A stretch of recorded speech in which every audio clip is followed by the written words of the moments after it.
Hey guys, tonight we begin with interest facts. How did people travel in different eras? Part 1. The Donkey Express. A tale of travel in the Middle Ages. The Middle Ages. A time of knights, castles, and really uncomfortable shoes. But have you ever wondered how people actually got from one place to another back then? Let me take you on a journey, a real one, through the eyes of a hapless traveler named Oswin the Unready. Oswin was not a particularly brave man, nor was he particularly clever, but he had one great ambition, to visit the great market town of Bruges, to sell his grandmother's fermented cabbage, which he claimed cured everything from gout to heartbreak. Unfortunately, Oswin lived in a tiny hamlet called Mudwich, which was, as the name suggests, extremely muddy, and nowhere near Bruges. His journey would cover nearly 200 miles, a monstrous feat in a time when roads were merely suggestions and maps were drawn by people who had clearly never been outside. So, how did Oswin travel? Enter the donkey. Donkeys were the SUVs of the Middle Ages, reliable, sturdy, and prone to ignoring your every command. Oswin borrowed a donkey from the village priest, who warned, "Her name is Mildred. She bites, but only the wicked." With a cart full of cabbage and dreams of riches, Oswin set off. Day one went about as well as you'd expect. 2 hours in, Mildred decided she had no interest in going east. She preferred north. Thus, Oswin found himself in a swamp by lunchtime, battling mosquitoes the size of pigeons and arguing with a donkey who clearly had a vendetta. That night, Oswin camped in the woods. Now, the romanticized idea of the medieval forest involves noble deer and mystical creatures. In truth, it was mostly wet, dark, and filled with things that rustled ominously. Oswin attempted to cook a cabbage stew over a fire he had no idea how to start. Eventually, he just chewed on raw cabbage, which he claimed gave him visions of St. Bartholomew doing the can-can. On day 3, Oswin encountered a traveling knight named Sir Humphrey the Unwashed. Sir Humphrey rode a magnificent steed and wore armor so shiny it blinded anyone who looked directly at it. Unfortunately, Sir Humphrey had no sense of direction and had been trying to get to York for 3 weeks. When Oswin mentioned Bruges, the knight said, "Splendid! I shall accompany you." Traveling with a knight offered some perks. Bandits were less likely to attack, and Oswin now had someone to blame for everything. However, Sir Humphrey's constant jousting challenges, even to trees, slowed progress significantly. Mildred, unimpressed, kicked the knight's horse in the shins whenever it got too close. Eventually, the duo reached a small town where they sought lodging at an inn called the Drunken Squirrel. Inns in the Middle Ages were vibrant hubs of travel, gossip, and occasional plague outbreaks. Oswin traded some cabbage for a bed, but unfortunately, the innkeeper thought it was a prank and fed it to the pigs. The pigs refused to eat it. A barmaid later told Oswin, "Love, that cabbage smells like it lost a war." Refusing to be deterred, Oswin pressed on. He crossed rivers via shaky wooden bridges, haggled with ferry operators who charged based on how much they disliked your face, and once had to share a path with a goose caravan. Mildred hated geese. There was an incident. Feathers flew. Oswin was banned from that village for life. By week 3, Oswin's clothes were more whole than fabric, and he had developed a disturbing fondness for cabbage water.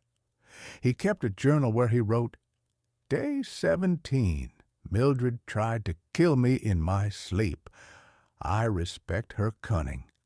Finally, after dodging bandits, eating nothing but pickled turnips for 3 days, and accidentally joining a procession of monks for 12 miles, Oswin arrived in Bruges. He set up a stall and proudly displayed his fermented cabbage. People walked by, wrinkled their noses, and gave him coins out of pity, thinking it was some kind of performance art. In the end, Oswin made enough money to buy a slightly less angry donkey for the return journey. As for Mildred, she stayed in Bruges and became a local legend.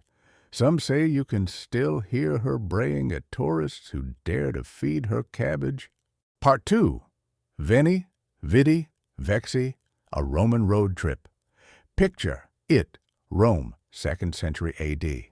The Roman Empire is at its peak, and the world is an intricate web of marble roads, political drama, and togas with questionable airflow. Enter Gaius Petronius Figulus, a junior bureaucrat from a small province who has just been summoned to the capital for a surprise promotion. Petronius, like many Romans, was a man of practical sensibilities.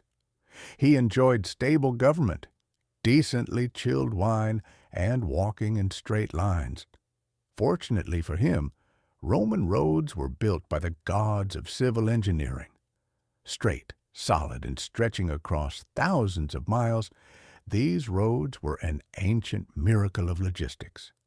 Unfortunately for Petronius, his chariot-driving skills were best described as dramatic and life-threatening.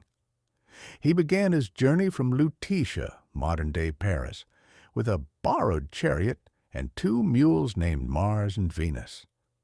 The mules were slow, stubborn, and deeply in love. They refused to move unless walking side by side, which made tight corners a romantic disaster. Petronius had hoped for an uneventful trip. Instead, he got the ancient Roman equivalent of a road trip comedy. On day 2, Petronius encountered his first problem: traffic. Yes, traffic. Roman roads may have been well made, but they were also crowded. Ox carts, merchant wagons, military patrols, philosophers looking for audiences. It was chaos. At one point, Petronius was stuck behind a senatorial convoy for 6 hours because the lead ox had indigestion. To pass the time, he read aloud from his scroll of Cicero's In Catilinum, accidentally drawing a crowd who thought it was a public recital. Petronius earned 3 denarii and a boiled egg before someone shouted, "Do Nero next!" Further down the road, a Roman milestone marked 250 miles to Rome. "Almost there," Petronius cheered. Then the wheel of his chariot came off. Mars and Venus took this as a sign from the gods and trotted off to a nearby vineyard, leaving Petronius to chase them in his sandals. He tripped, rolled through a ditch, and landed in a barrel of fish sauce. Locals laughed a lot. One child named Octavian threw olives at him for an hour. Petronius fixed his chariot with twine, prayer, and a vague promise to sacrifice a goat. He passed through towns with names like Aquae Sulis and Mediolanum, marveling at Roman bathhouses, aqueducts, and street performers who made a living pretending to be statues. He attempted to join them once but sneezed during his debut and was pelted with bread. Near Rome, Petronius was waylaid by a group of retired gladiators running a toll booth. "For maintenance of the road," they claimed, pointing to a bucket of pebbles. Petronius bartered with his last bottle of wine and a drawing of Julius Caesar, with bunny ears. Finally, dusty and disheveled, he reached the city gates. The guards took one look and said, "Promotion? Execution. Looks like both." As he entered the forum, Petronius realized he had left his official documents back in Lutetia. He laughed, then cried, then laughed again. A passing senator nodded approvingly. That's the spirit of Rome. Part 3 of Coal and Chaos. a Victorian railway escapade. In the grand 19th century, when industrial progress clanked, steamed, and soothed its way across continents, no invention changed travel quite like the railway. Iron tracks stitched cities together, steam engines roared with mechanical pride, and everyone seemed to wear very tight hats. Our hero for this chapter is Miss Penelope Featherstone, an aspiring writer from Yorkshire with a weakness for marmalade and drama. Penelope had received an invitation to attend a literary society gathering in London, a journey of nearly 200 miles. She had never traveled that far before, and certainly not in the company of her new companion, a goat named Wellington. Wellington was a gift from her eccentric uncle, who believed all great writers should have a familiar animal. Unfortunately, Wellington believed he was a person and had a strong distaste for anything with wheels. Penelope boarded the Great Northern Express with 2 suitcases, a satchel full of notebooks, and Wellington on a leash made from a curtain tie. The conductor, a grizzled man with a mustache that defied gravity, raised an eyebrow. "No goats?" he said. Penelope smiled sweetly. "He's a literary critic." The train lurched into motion, and so began an unforgettable journey. At first, all was calm. Penelope jotted notes in her journal, Wellington nibbled on her glove, and passengers exchanged pleasantries over scones. But somewhere near Nottingham, a pigeon flew into the locomotive smokestack, causing a minor explosion and a major delay. The train screeched to a halt. Chaos erupted. One gentleman insisted he'd been on his way to duel someone at dawn, and now his honor was hanging in limbo. A woman in a bonnet fainted theatrically 3 times. Wellington seized the moment to leap from the carriage and gallop down the tracks. Penelope gave chase, hat flying, shouting, "Wellington! Come back, you hairy nuisance!"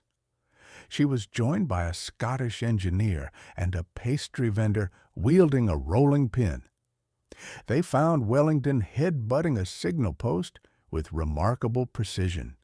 The engineer applauded.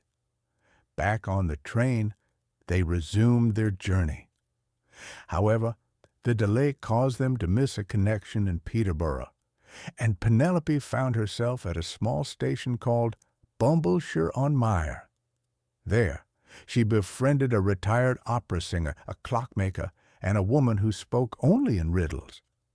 After tea, toast, and 3 wrong trains, Penelope finally reached London.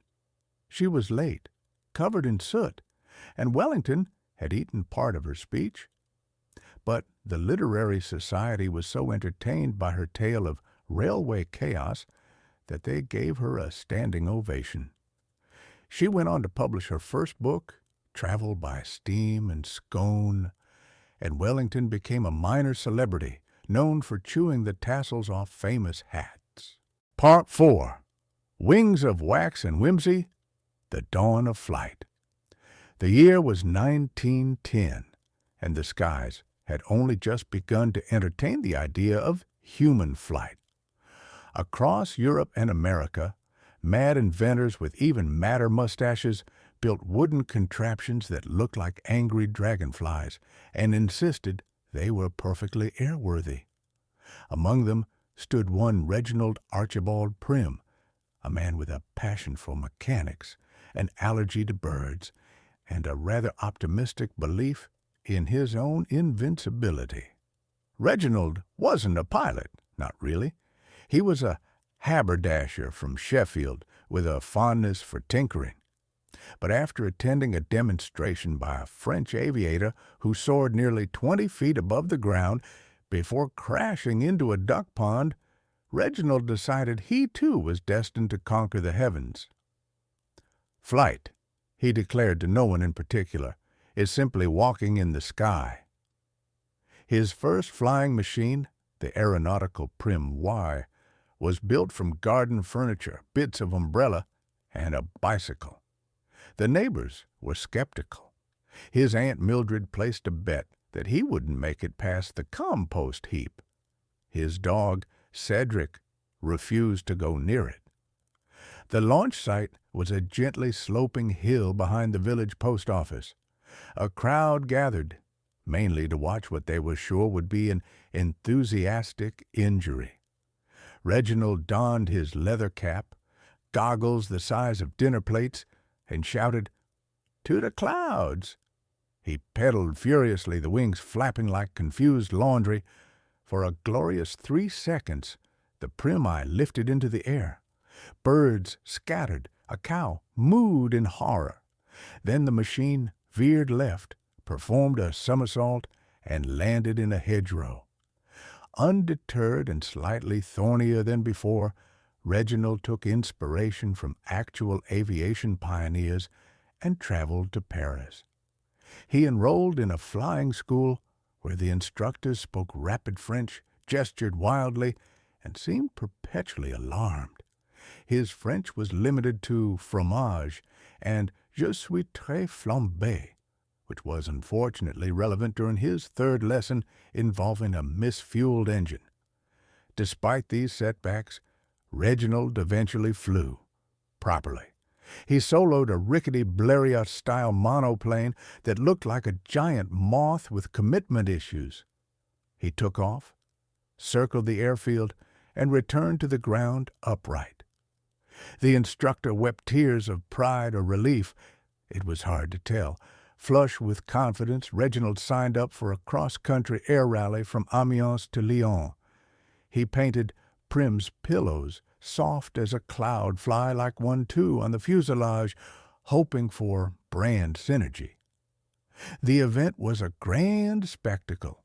Dozens of aircraft lined up on a makeshift runway, engines roaring, scarves fluttering, aviators puffing cigars like sky-faring aristocrats. The rally began with great excitement and several false starts. Reginald's takeoff was delayed when a goat wandered onto the field. The same goat reappeared 50 miles into the flight atop a barn, staring disapprovingly.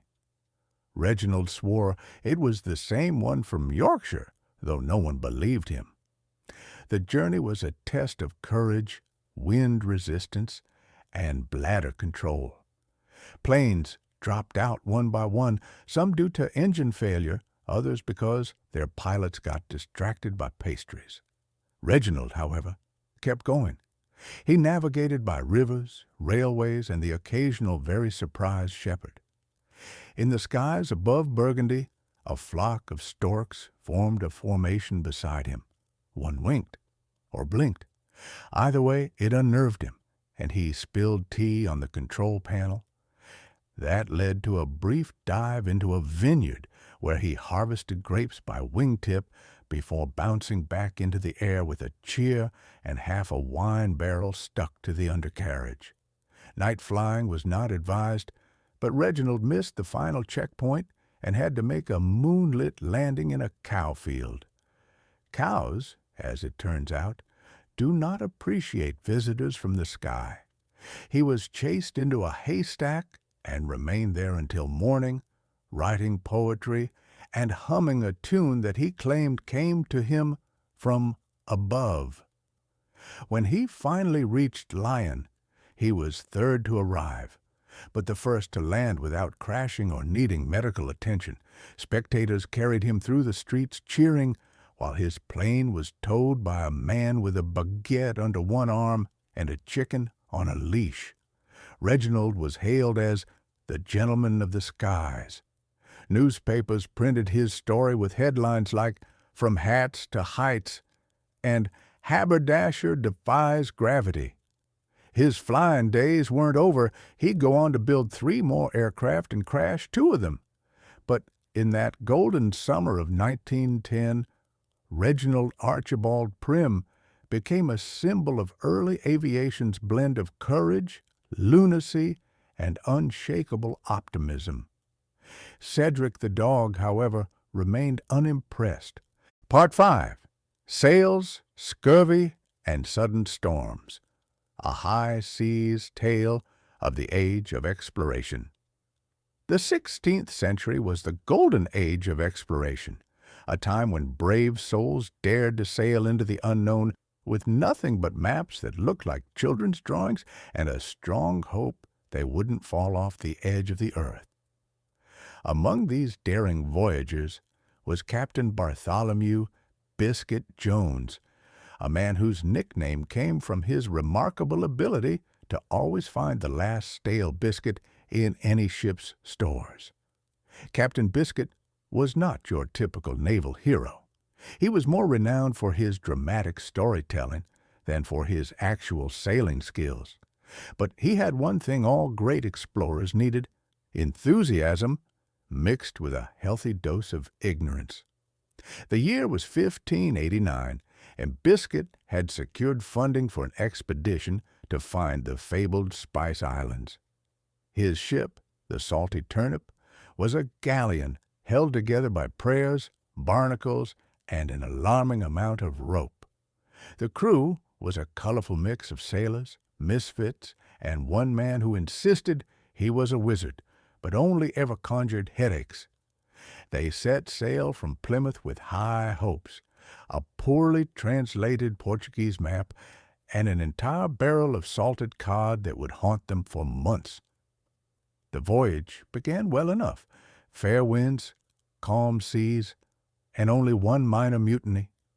Biscuit spent most of his time pacing the deck with a spyglass, pretending he saw things no one else could.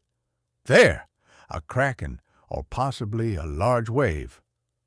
About a month into the journey, reality began to fray. The cod barrel had started developing a sentience of its own. Crew members whispered about it moving at night.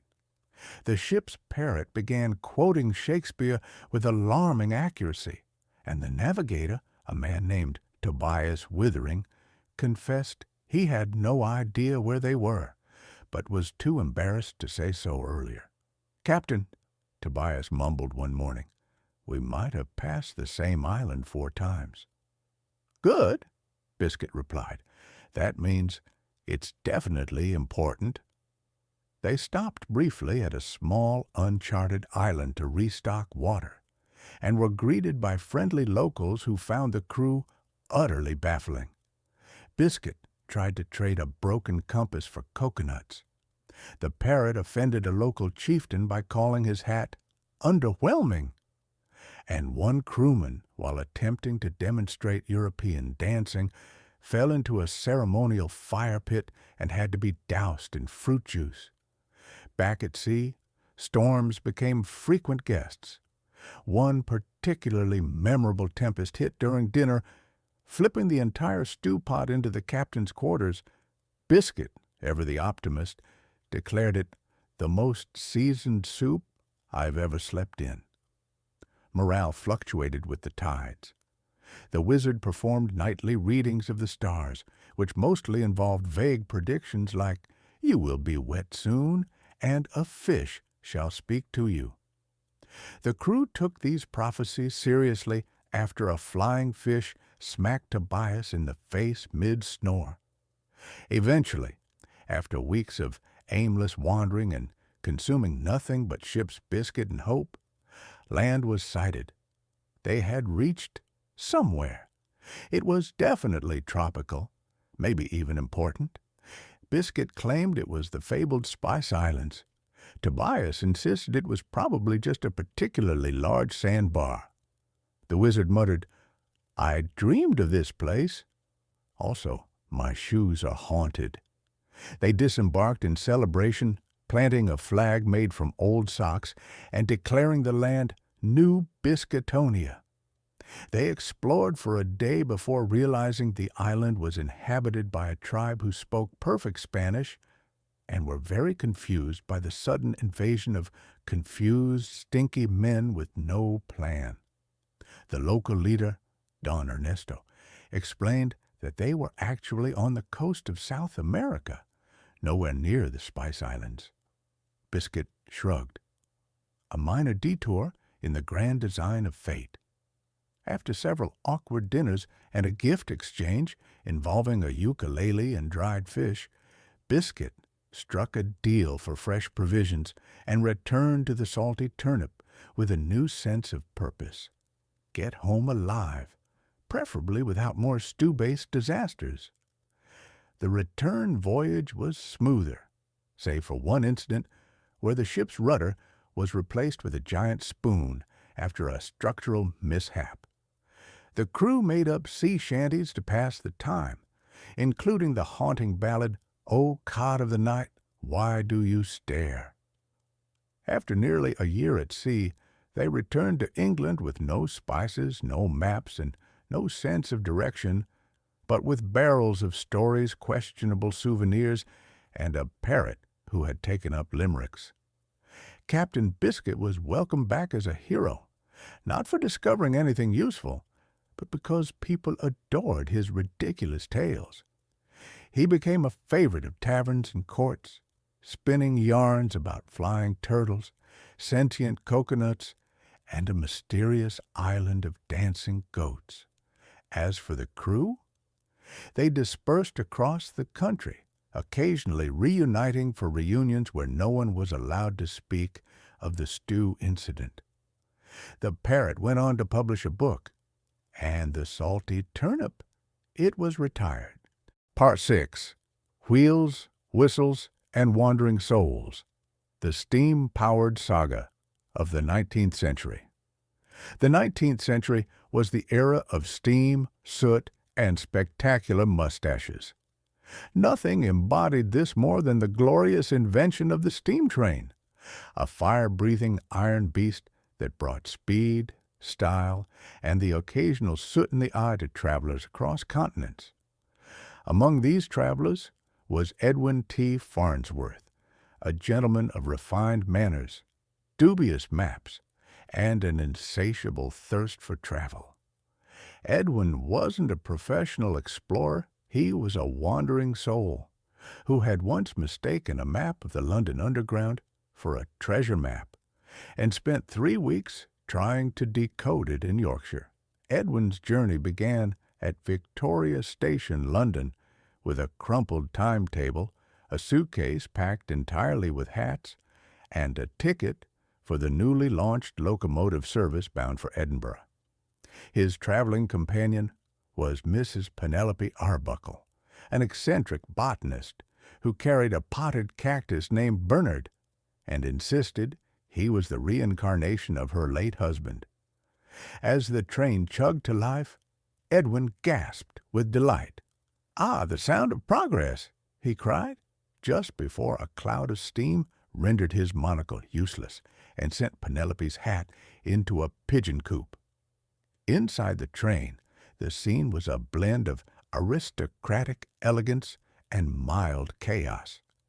A gentleman attempted to butter crumpets during a jolt and ended up spreading jam on his newspaper. A group of American tourists marveled at the British countryside, repeatedly mistaking sheep for ancient ruins.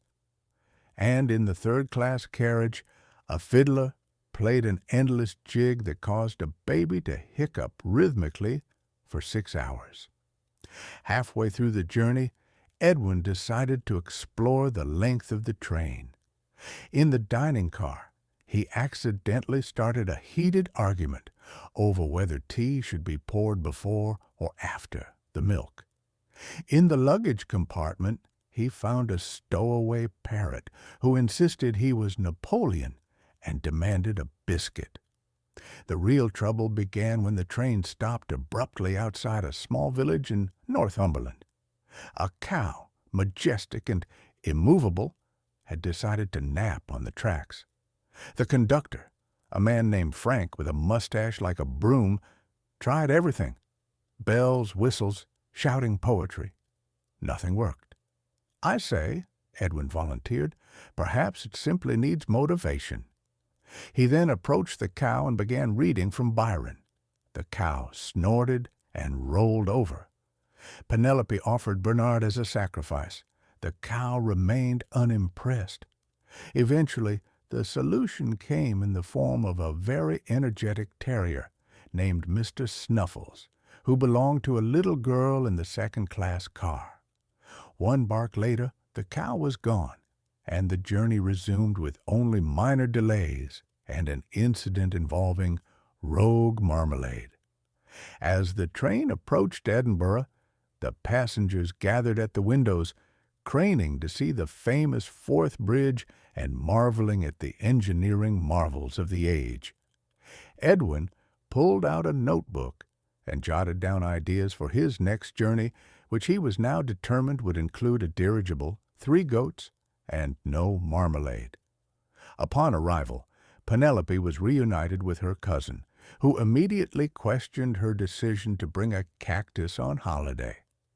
Edwin wandered off into the city, promising to find a bookstore, a bakery, and possibly a bookstore inside a bakery. He would go on to travel by rail across Europe, each journey more absurd than the last.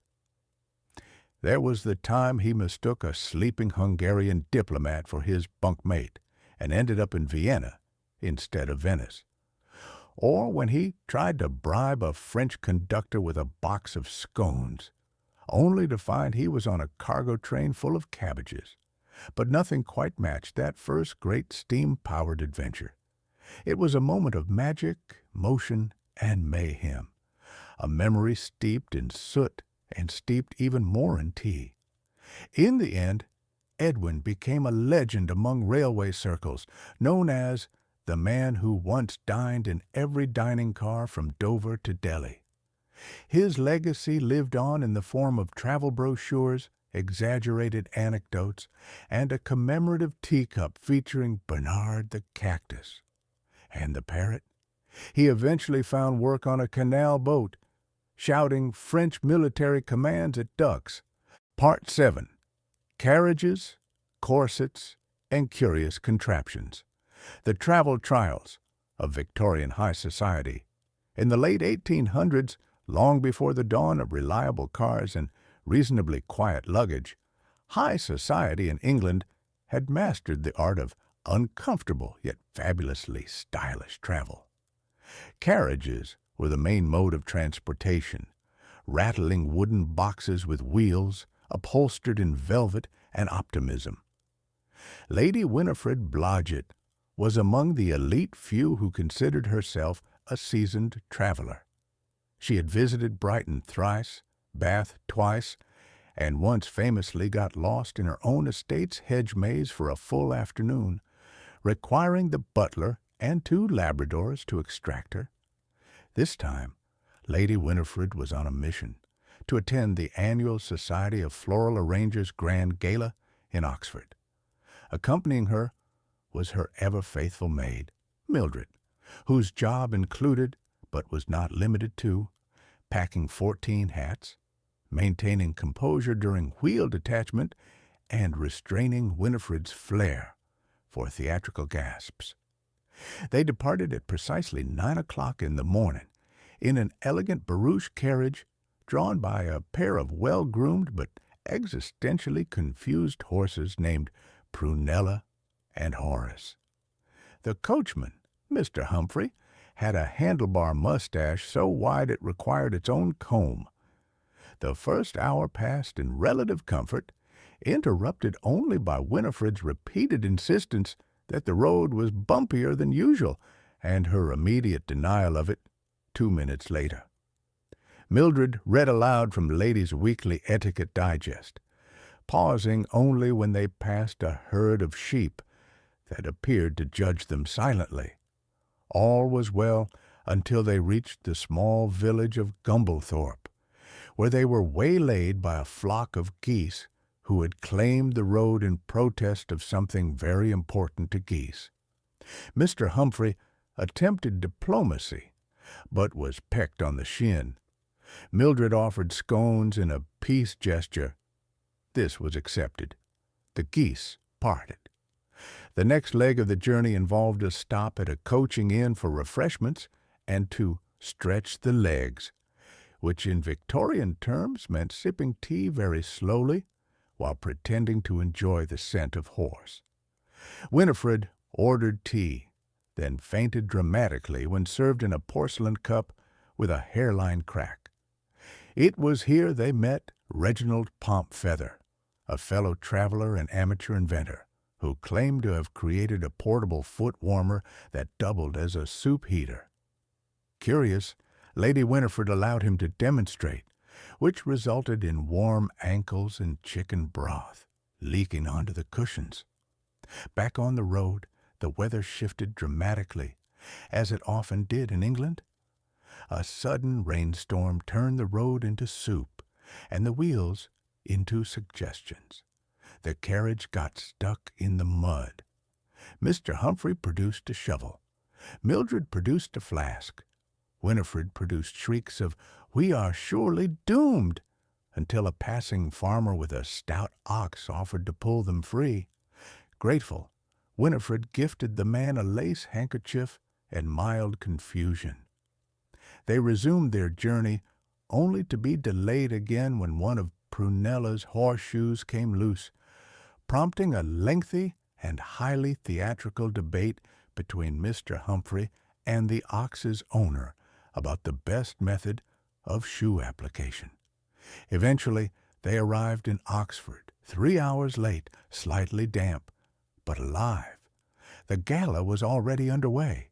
Lady Winifred stormed in, announced her arrival with such gusto that 3 people dropped their tea and proceeded to win first prize for her abstract rhododendron display, which she had actually forgotten to pack and was instead improvised from carriage flowers and a smudge of marmalade. The return journey was calmer, except for the incident involving a band of overly enthusiastic amateur musicians practicing in the middle of the road. Winifred mistook them for highwaymen and offered her brooch. They were confused, but accepted it politely. By the end of the week, tales of Lady Winifred's adventure had spread across drawing rooms and tea circles, solidifying her status as a true travel heroine. Mildred wrote to her sister declaring, "If we must traverse the kingdom by carriage, I require hazard pay." And Mr. Humphrey? He retired the next month to raise geese, whom he claimed were more reasonable than passengers. As for Prunella and Horace, they went on to pull a wedding carriage for a couple who didn't mind occasional existential dread in their transport. Part 8. Automobiles, Accidents, and Aristocratic Anxieties. The joyride of the early motor age. As the 20th century dawned, the horse was no longer the only beast pulling people from place to place. Enter the automobile, loud, unreliable, slightly terrifying, and an instant obsession of those rich enough to afford one and brave enough to operate it without formal training. Sir Archibald Thistlewump IV was one such man. A baronet with more money than sense, Archibald was enchanted by all things modern. He had once attempted to install a telegraph line from his study to his wine cellar, and accidentally summoned 2 confused chimney sweeps. So naturally, when the first motor car rolled into his local village, he bought it immediately and named it Penelope the Purring Inferno. Penelope was a stately 2-seater with brass fixtures, crimson leather seats, and an engine that sounded like it was clearing its throat of old walnuts. Archibald had never driven anything more complex than a lawn chair, but he declared himself ready to motor across the countryside. His traveling companion on this inaugural journey was his Aunt Edwina, a stern woman who disapproved of anything invented after 1860 and carried a parasol with a blade hidden in the handle just in case of marauders. She did not approve of Penelope, but agreed to accompany him, provided there were scheduled stops for tea, pudding, and disapproving comments. They set out from their estate at 8:15 sharp. After a ceremonial christening of the vehicle, with a bottle of elderflower cordial and a speech by Archibald, which included the phrase, I shall tame this mechanical minx with my firm yet fair foot. The car sputtered, backfired, and finally lurched forward like a startled donkey. The countryside flashed past. Well, rolled past at a dignified 12 miles per hour as Archibald honked indiscriminately at anything that moved: sheep, birds, a child on a tricycle. Aunt Edwina clutched the dashboard like it owed her money. The first hiccup came just outside Chipping Wittersham, where Penelope's engine belched smoke and stopped. Archibald, determined to prove his competence, removed his coat, rolled up his sleeves, and stared into the hood for a full minute before declaring, "Something in here is angry." Luckily, a passing cyclist named Doris happened to be a mechanic's daughter. She examined the engine, tightened something mysterious with a hairpin, and declared the car fit to continue. Archibald offered her a ride. She declined, citing survival instinct. Back on the road, things went smoothly until Archibald, distracted by a particularly well-groomed hedgerow, missed a turn and drove directly into the village duck pond. Aunt Edwina remained surprisingly composed, though she later claimed it was because she had prepared for death every day since the invention of the phonograph. The villagers fished them out with good humor and only minimal duck-related commentary. Penelope was hauled out, drained of pond life, and, miraculously, still worked.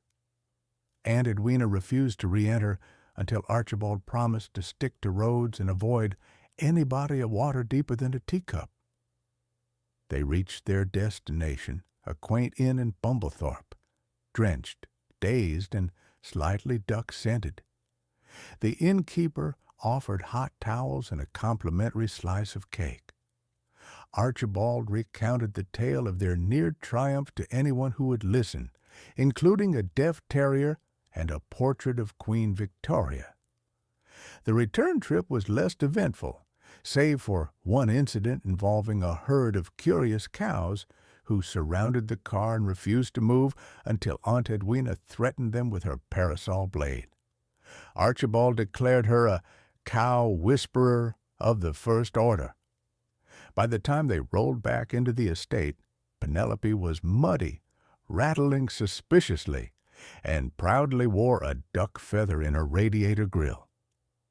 Aunt Edwina disembarked without a word and took to bed for a week, citing mechanical exhaustion. Archibald, however, was hooked.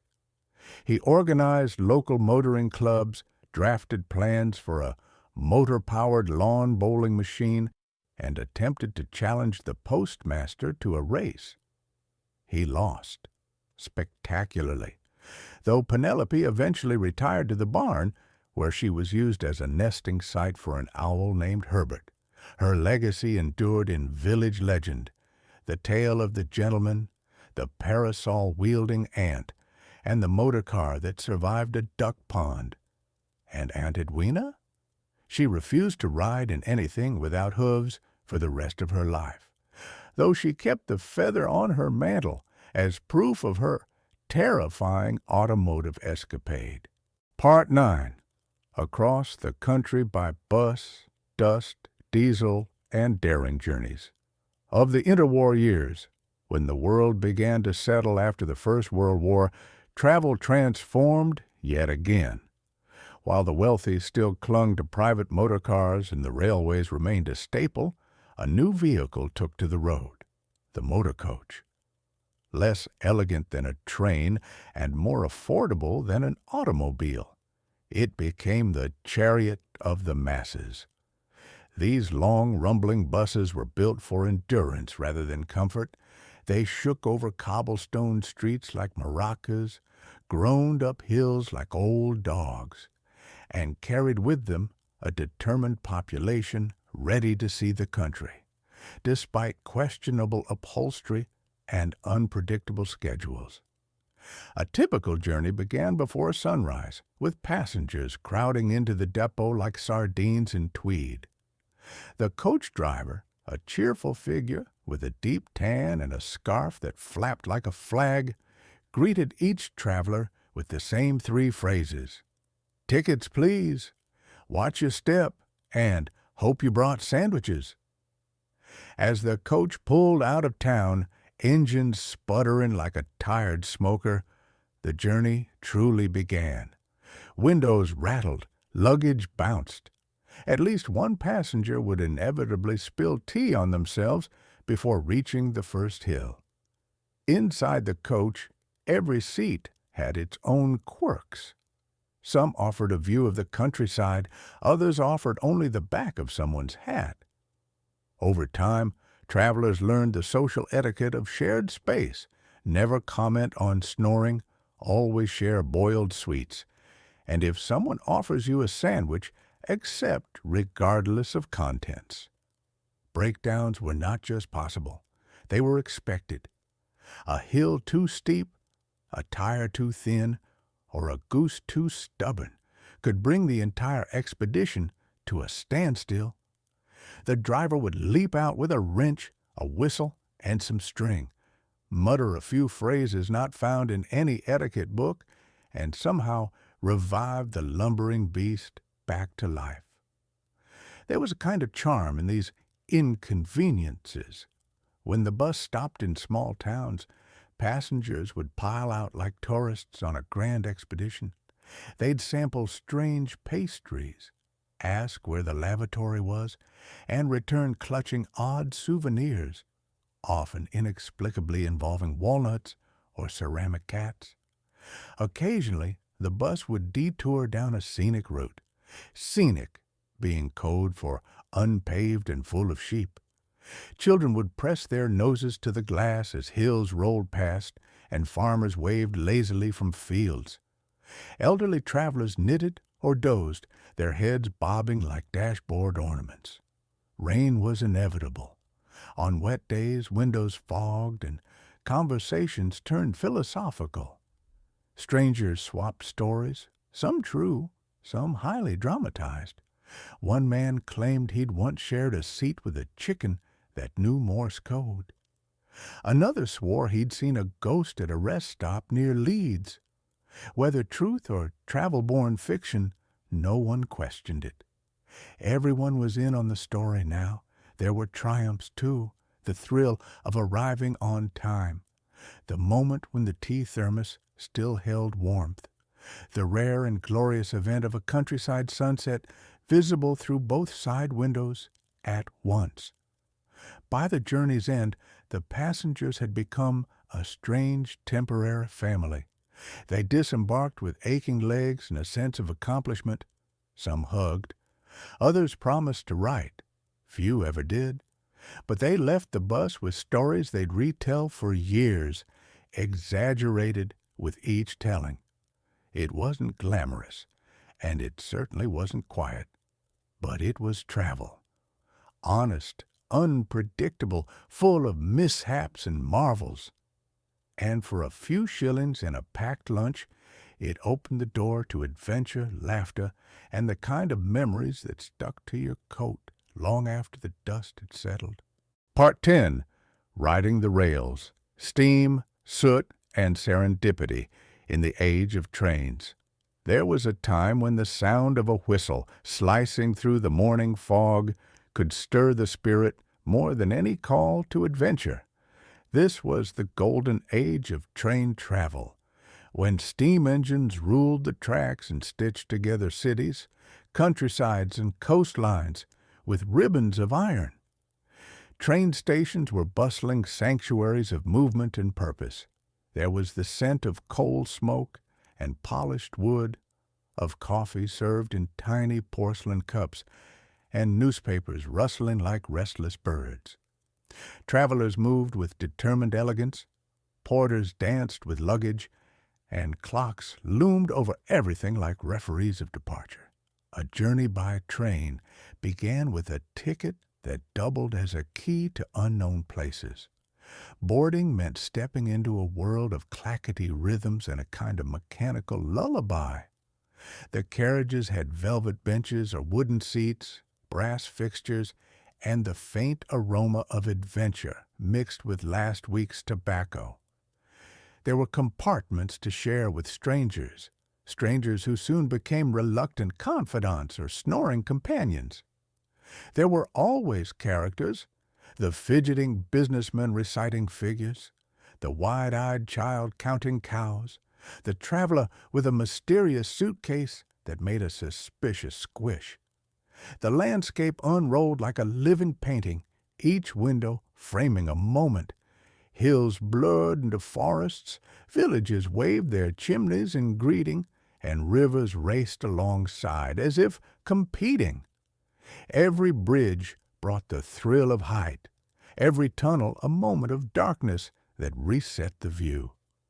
Meals on the move were feats of balance and coordination.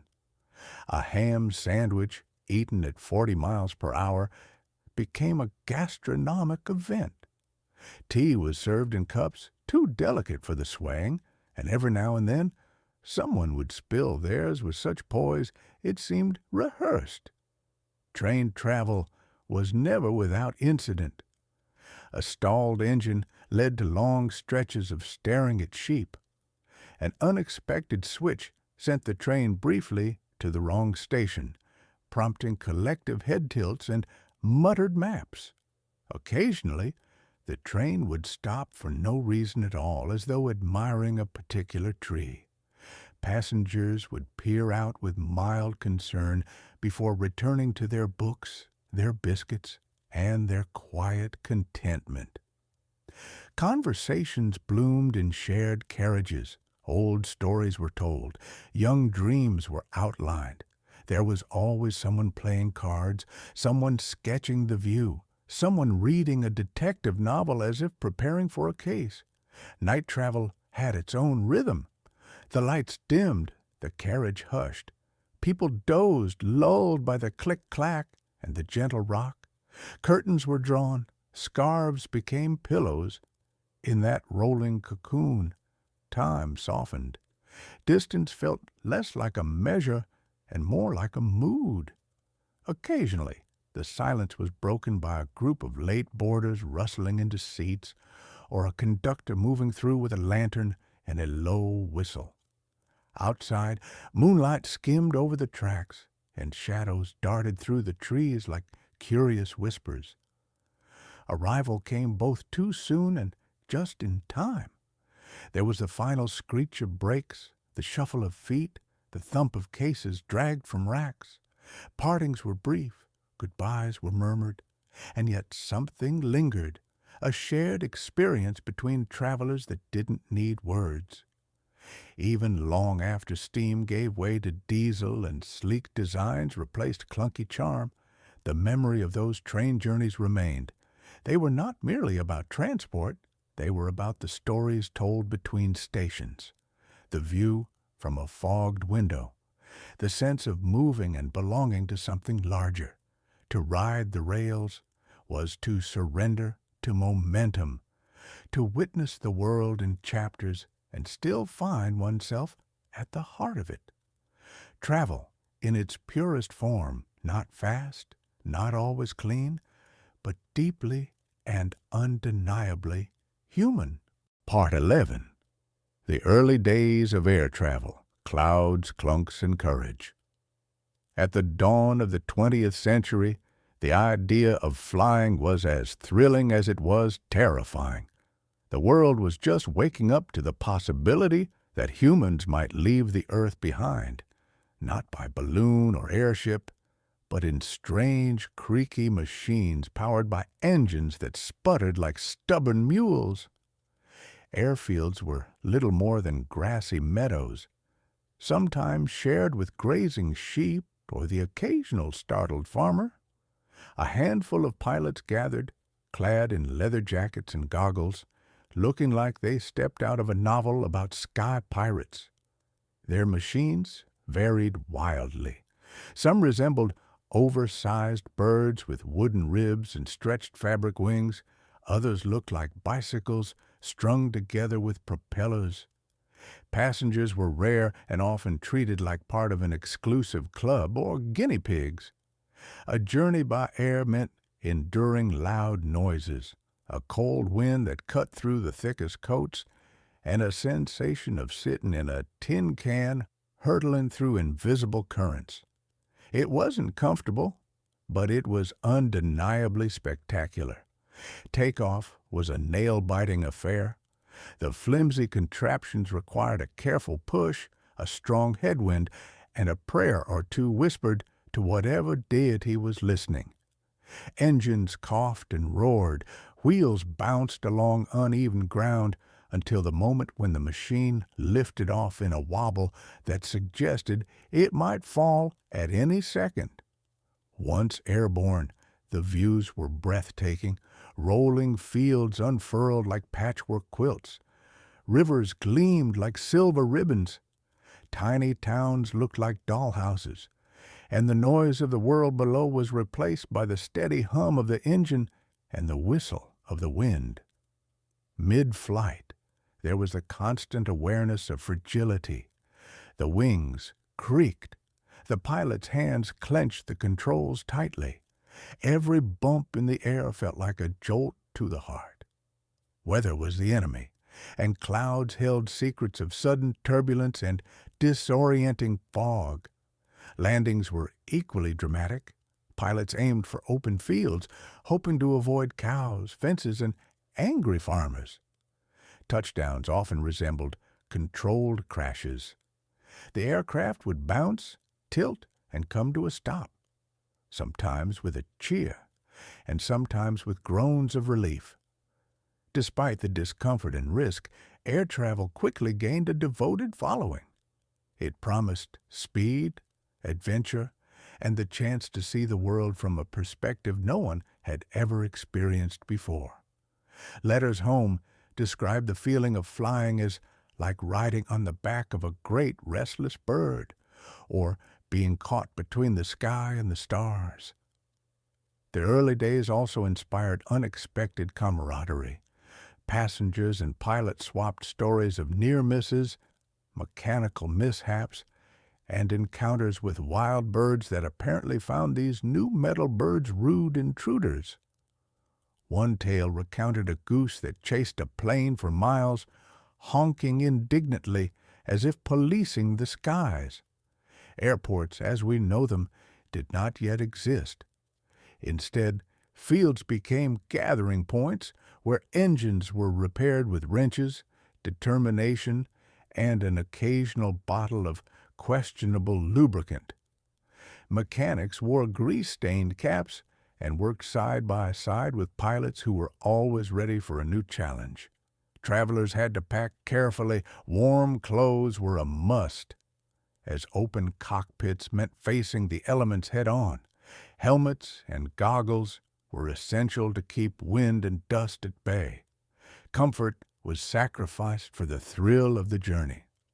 By the late 1920s, flying had become less a spectacle and more a practical means of travel. Routes began to open, connecting cities and countries that once took days or weeks to reach.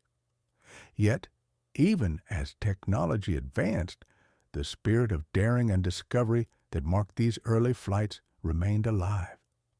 The skies had been tamed, but never domesticated. The stories of early air travel remind us that progress is often a wild ride, filled with clunks, clouds, courage, and the occasional honking goose. Part 12. Modern Journeys. From Engines to Emojis. Travel today is a whirlwind of technology, convenience, and occasional chaos. Gone are the days of rattling carts and squeaky carriages, replaced by sleek cars, roaring airplanes, and trains that slice through the landscape faster than a startled rabbit.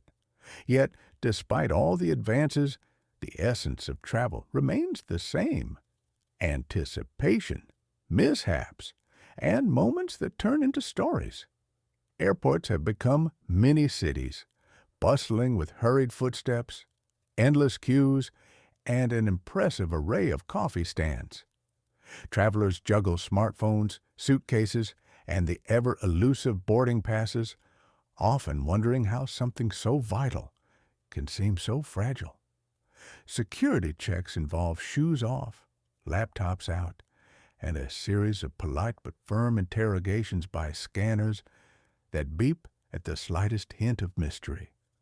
On the plane, passengers settle into seats that are sometimes more compact than a sardine can. The flight attendants, masters of cheer and patience, navigate the aisles with trays of snacks and drinks, balancing diplomacy with the challenge of calming nervous flyers and restless children. Takeoff is always a moment of collective breath-holding. Engines roar to life. The plane speeds down the runway and then suddenly lifts into the sky, leaving behind cities, clouds, and a trail of daydreams. Up above, the view is a patchwork of mountains, rivers, and cities glowing like constellations. Long journeys are a test of endurance. Movies are watched, books are read, and naps are attempted in seats designed by someone who clearly never napped on a plane. The inevitable turbulence arrives like an unexpected guest, annoying but rarely dangerous, prompting a chorus of gripping armrests and forced smiles. Trains today race on electric rails, silent and smooth, connecting urban centers and countryside retreats. Modern stations buzz with announcements, shops, and travelers chasing last-minute tickets. On board, the clack of wheels on tracks has been replaced by gentle hums and the occasional click of a laptop keyboard. Road trips continue to charm those who prefer the open highway. Cars with GPS guides replace old maps, yet the frustration of missing a turn or encountering unexpected traffic jams remains timeless. Rest stops offer the usual mix of fast food, souvenirs, and the occasional questionable restroom, proving some things never change. Even with all the screens and gadgets, travel remains an adventure filled with unpredictable moments. The stranger who shares a joke, the unexpected detour through a charming village, the lost luggage that turns into a treasure hunt. All remind travelers that the journey is about more than just getting from point A to point B. Despite technology shrinking the world, the joy of discovery endures. Each trip adds a new thread to the tapestry of stories, from whispered airport secrets to sunsets glimpsed through a train window. Travel may have evolved, but its heart beats with the same excitement, wonder, and occasional chaos that has propelled humanity forward through the ages.